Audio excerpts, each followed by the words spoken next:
मुझे बड़ा अफसोस हुआ जो सुहेल खान अफरीदी ने एक नया बिल पास किया है, क्योंकि आप ये कुछ भी नहीं कर पा रहे, ना ये मुज़ाकरात कर पा रहे, ना ये मज़ामत कर पा रहे, ना ये बगावत कर पा रहे हैं। और इमरान खान को अंदर बहुत टाइम हो गया है। इन लोगों को अपनी याशों के बजाय अब इमरान खान के बारे में सोचना चाहिए। और अगर हम दूज के इमरान खान से मिलने की कोशिश नहीं करते हैं, इन्हें मालूम है कि इमरान खान जो है ना, इसे कहेगा कि आप असेंबली से बाहर आ जाए। यहाँ पे जो लोग हैं भूख से मर रहे हैं, गंदम का बहरान है इस वक्त खेती के अंदर, और जिसके नाम की ये हुकूमत लेकर चल रही है, उसके नाम की हुकूमत बना के इस तरह की बगैरतियां करते फिर रही है कि पूरी रात जब लाइट नहीं आती तो 8 बजे की चक्की जो है वो जहन्नुम बन जाती है। सारा दिन वहाँ पानी नहीं आता। इस वक्त मेरे पूरे जिस्म के गर्मी दादे निकले हुए हैं, लेकिन हम उस्मान बुखारी ने मेरे को झूठा इल्जाम लगाया, जिसे साबित करने के लिए वो आज से कभी अदालत के अंदर पेश नहीं हुई है, मगर मुझे इंसाफ नहीं मिला। तो इस जो 2 लड़कियां इनको इंसाफ नहीं मिलेगा। उस्मान बुखारी को शर्म होती है, कोई हया होती है, मगर आपको क्या पता कि वो क्या होती है। इस पाकिस्तान की जो आर्मी सतह है उसकी बहुत ज़्यादा बेइज्जती हुई है। आप बहुत नाच रहे थे जिस हिफाजत के पानी नहीं आता है। और दूसरा मैं कहना चाहूँगी, मुझे बड़ा अफसोस हुआ जो सुहेल खान अफरीदी ने एक नया बिल पास किया है, क्योंकि आप जितना गलत मरियम नवाज का जहाज होना था उतना गलत ये बिल पास करना था। यहाँ पे जो लोग हैं भूख से मर रहे हैं, गंदम का बहरान है इस वक्त खेती के अंदर, और जिसके नाम की ये हुकूमत लेकर चल रही है, उसके ऊपर इन्होंने कोई लायाकल पेश नहीं किया। इन्होंने जो खवातीन जेलों में बैठी हुई है उनके बारे में कोई बात नहीं की, बुशरा बीबी के बारे में कोई बात नहीं की, क्योंकि 12 लाख चलने वाले वहाँ पे की डिसाइड कर रहे थे कि किस तरह 500 रुपये जो टैक्स है उससे बचा जा सकता है। शर्म आनी चाहिए इन लोगों को। वो शख्स इमरान खान की चाय के साथ दूसरा बिस्किट नहीं देता था, उसके नाम की हुकूमत बना के इस तरह की बगैरतियां करते फिर रही है। अच्छा फले का अलीमा खान साहब ने अडियाला के हालात इस वक्त चल रहे हैं, डॉक्टर यासीन नासिर बीमार, फिर उसके बाद आप लोग हमारा जेल के अंदर, ये वो लोग हैं, इनको लगता है कि जी हम लोग अगर हंसते हुए आते हैं बाहर तो हमें कोई प्रॉब्लम नहीं है। बेशक अपने घरों की खवातीन को वहाँ भेज के देखें कि वहाँ पे हम लोग किस तरह रहते हैं कि पूरी रात जब लाइट नहीं आती तो 8 बजे की चक्की जो है वो जहन्नुम बन जाती है। सारा दिन वहाँ पानी नहीं आता। इस वक्त मेरे पूरे जिस्म के गर्मी दादे निकले हुए हैं, लेकिन हम शिकवा नहीं करते क्योंकि हमारा लीडर इमरान खान हमसे ज़्यादा तकलीफ काट रहा है। और अगर वो शिकवा नहीं करता तो हम शिकवा क्यों करें। अब अडियाला आने की कॉल नहीं दी जा रही और कहा जा रहा है मोमेंटम बनाया जाए और रोडों पर आया जाए। आपकी बकौल या आपकी समझ आपकी रफ्तार से मेरे ख्याल में इनसे ना ही मुकम्मल मज़ाहमत हो रही है, ना ही मुफाहमत हो रही है। ये कुछ भी नहीं कर पा रहे, ना ये मुज़ाकरात कर पा रहे, ना ये मज़ामत कर पा रहे, ना ये बगावत कर पा रहे हैं। और इमरान खान को अंदर बहुत टाइम हो गया है। इन लोगों को अपनी याशों के बजाय अब इमरान खान के बारे में सोचना चाहिए। और अगर आप लोगों से हुकूमत नहीं की जा रही है, अगर आपसे इमरान खान वापस नहीं लाया जा रहा तो आप थोड़ी सब्जियाँ आप मुकम्मल बाहर आ जाए। और मुझे अब ये लगता है कि जानबूझ के इमरान खान से मिलने की कोशिश नहीं करते हैं। इन्हें मालूम है कि इमरान खान जो है ना, इसे कहेगा कि आप असेंबली से बाहर आ जाए। आपको लगता है कि इस वक्त जो मौजूदा हालात इस वक्त चल पड़े, केपीके हुकूमत का बिल इस वक्त आ चुका है, उसके बाद पंजाब में जो हालात ने नन्ही हानिया और सीसीडी कत्ल कर देती है, वहीं जब डार केस में ये तमाम चीजें सामने आती हैं कि जी असहाब डार का नवासा सामने आया है, तो उसके बाद कानून सिस्टम के अंदर कोई इंसाफ नहीं है। मैं आपके सामने जिंदा मिसाल हूँ। 10 माह मुझे हो गए हैं क्योंकि एक minister disinformation Usman Bukhari ने मेरे को झूठा इल्जाम लगाया, जिसे साबित करने के लिए वो आज से कभी अदालत के अंदर पेश नहीं हुई है, मगर मुझे इंसाफ नहीं मिला।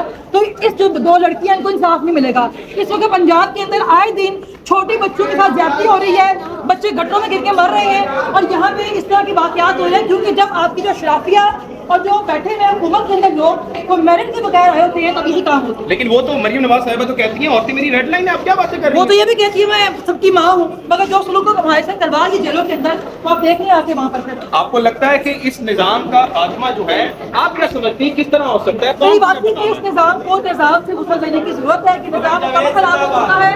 और दूसरा, जिस तरह हम अगर तनकीद करते हैं मरियम नवाज पे, तो उस वक्त हमारी जो केपी हुकूमत है वो भी स्टंट करने पीछे नहीं बैठी। तो आप क्या कहेंगे कि वहाँ के अदालत में पेश किया जा रहा था और ये नईम भट्टो साहब की अदालत में फलक को पेश किया जा रहा है? जो हो गए हैं, मैं कहना चाहूँगी उस्मान बुखारी को शर्म होती है, कोई हया होती है, मगर आपको क्या पता कि वो क्या होती है। मैं सवाल पूछना चाहती हूँ कि पूरे नून लीग के सारे भगोड़े ही अपने लीडर की तरह ही, कोई थोड़ा गैरतमंद और बहादुर भी है जो फेस कर सके हमें आकर। अच्छा, कानून के बारे में क्या कहेंगे? गरीब आदमी के साथ इल्जाम लगता है उसको सफाई कर देती है, और हिना परवेज भट्ट का बयान भी आपको याद होगा कि अभी रसा डाल के केस में ये तमाम मामला सामने आ गए। उन्होंने बात दरअसल ये है कि जो गरीब का बच्चा है, जो गरीब का मुल्जिम है, वो उनके लिए दरिंदा है, जो इनके अपने मालिकों का बच्चा है वो उनके लिए फरिश्ता है। अब मैं कहूँगी हिना परवेज भट्ट से कि अब अपने जो मालिक का बच्चा है उसको हवाले करें सीसीडी के, अब वो करें इनको फराए, ताकि पता लगे कि सबके लिए जो इंसाफ है वो एक जैसा है। पाकिस्तान के अंदर कोई कानून इंसाफ नहीं है। ये जो बैठे हुए हुक्मरान है इस तरह याशी करने के लिए बैठे हुए हैं और अपनी आवाम के जुल्म करने के लिए बैठे हुए हैं। और ये जो वाक़या हुआ है इससे पाकिस्तान پاکستان کی جو عالمی سطح ہے اس کی بہت زیادہ بےزتی ہوئی ہے. آپ بہت ناچ رہے تھے جی سفارتکاری ہم نے کر دی, ہر جگہ کا نام جو ہے بہت ہم نے روشن کر دیا ہے. اب جو نام خراب ہوا ہے اس کا ذمہ دار کون ہے؟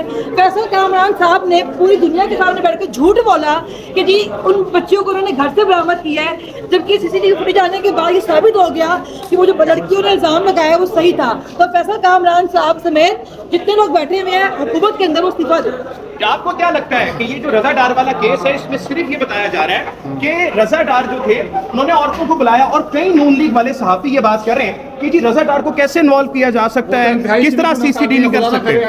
کیوں اس کو انوالو نہیں کیا جا سکتا؟ انہوں نے خود آگے اس کے بارے میں کوئی اسٹیٹمنٹ نہیں دیا, وہ کیا چھپا رہے ہیں آگے بتائیں. جو کن کے بارے میں بات کر رہی ہیں آپ؟ میں رضا ڈار کے بارے میں بات علی ڈار کے بارے میں بات کر رہی ہوں, میں اسحاق ڈار کے بارے میں بات کر رہی ہوں. پورا خاندان آئے وضاحت دیں کہ یہ معاملہ کیا معاملہ ہے, کیوں چھپایا جا رہا ہے, کیا چھپایا جا رہا ہے. اور جو پوری جو فیصل کامران سمیت جو سہیل چٹھا صاحب جیسے لوگ ہیں وہ کیوں اس معاملے کو دبانے کی کوشش کر رہے ہیں, کیوں لوگوں کو حقائق سے آگاہ نہیں کر رہے ہیں. اچھا, کل اسحاق ڈار سے استعفے کی ڈیمانڈ کی گئی ایک صحافی کی طرف سے, تو کہتا کہ آپ میرے کام سے ڈرتے ہیں, تو استعفوں کے بارے میں کیا کہنا چاہیں گے؟ جناب بالکل ہم آپ کے کام سے ڈرتے ہیں. جو آپ غلطیاں کر رہے ہیں ملک کے ساتھ, جو آپ عوام کے ساتھ کر رہے ہیں اس سے ہم ڈرتے ہیں. واقعی استعفیٰ دیں آپ. کس کس کو استعفا دینا چاہیے اس معاملے کے اوپر؟ یہ اوپر بیٹھے ہوئے جو لوگ ہیں ان کے پاس پاور ہے, یہ فیصلے کے پرسنٹ آپ سوچ رہے ہیں کارروائی کو چینج کرنے کی کوشش کر رہے ہیں. یہ لوگ اس دن کو استعفا دینا چاہیے تاکہ سب کے لیے جو انصاف برابر ہو سکے اور معاملے کی جو ہے لیکن کلیمہ خان صاحبہ نے اڈیالہ کے باہر جو فعال ہے وہ ختم کر دیا کہ وہ 3 بہنیں صرف جائیں گی, لوگ نہیں آئیں گے. کیا کہنا چاہیں گے اس پر؟ بھائی جب بار بار بلانے پہ یہ لوگ نہیں آتے تو بہنوں نے اور کیا کہنا تھا.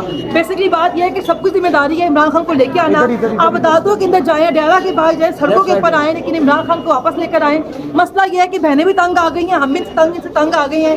اب 3 سال خان صاحب کو اندر ہونے والے ہیں مگر کوئی بھی جو ہے تک نہیں. اچھا, کیا قتل جو ہو رہے ہیں مجھے بتائیے کیا کے پی کے میں بھوکنے لگے ایم این ایم پی ہیں کہ وہ کہہ رہے ہیں ٹول پلازا بھی ہمیں معاف کر دیا جائے. 12 لاکھ دینے والے اپنی عوام کے لیے سہولتیں نہیں مانگ رہے ہیں, اپنی عوام کے لیے لیڈر کے لیے بات نہیں کر رہے ہیں. وہ صرف یہ سوچ رہے ہیں کہ 500 روپے ٹیکس سے کیسے بچا جا سکتا ہے. شیم آن دیم. پاکستان زندہ باد, پاکستان زندہ باد, عمران خان زندہ باد, مزاحمت زندہ باد.